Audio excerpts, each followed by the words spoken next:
দেখুন বন্ধুরা, low to medium হিটে 3-4 মিনিট ধরে উল্টে পাল্টে খুব ভালো মতো করে স্ন্যাক্সগুলো ভেজে নিচ্ছি, পুরোপুরি গোল্ডেন ব্রাউন কালার।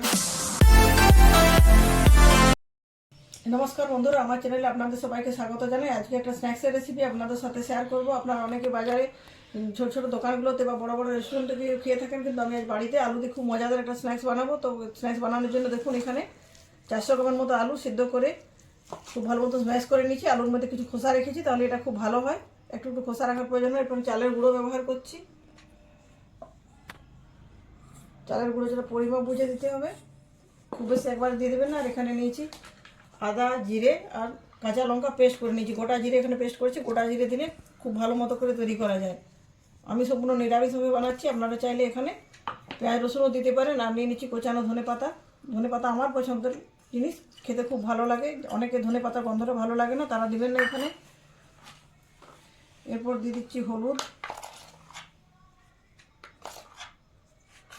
আর পরিমাণ মতো লবণ। যেহেতু কাঁচা লঙ্কা বাটা দিচ্ছি আর এখানে আমি লঙ্কার গুঁড়ো দিচ্ছি, সেটা খুব ভালো মতো প্রথমে হাত দিয়ে মেখে নিচ্ছি। তারপর যদি প্রয়োজন হয় কিছুটা জল অ্যাড করবো। খুব বেশি জল দেওয়ার প্রয়োজন হবে না, যেহেতু শুকনো চালের গুঁড়ো দিয়েছি। জল এই বাটিটার 1 বাটির মতো লাগবে। তো বন্ধুরা দেখুন, পুরোটা প্রায় মাখা হয়ে গেছে। এই বাটিটা দেখেছিলাম, বাটির 1 বাটি জল নিচ্ছি। মিক্সির জারটাতে যে মশলা বেটেছিলাম সেই জারটা ধুয়ে 1 বাটি জল এখানে ঢেলে দিচ্ছি। আর জল দেওয়ার প্রয়োজন নেই, জলটাতে খুব ভালো মতো করে মাখা হয়ে যাবে।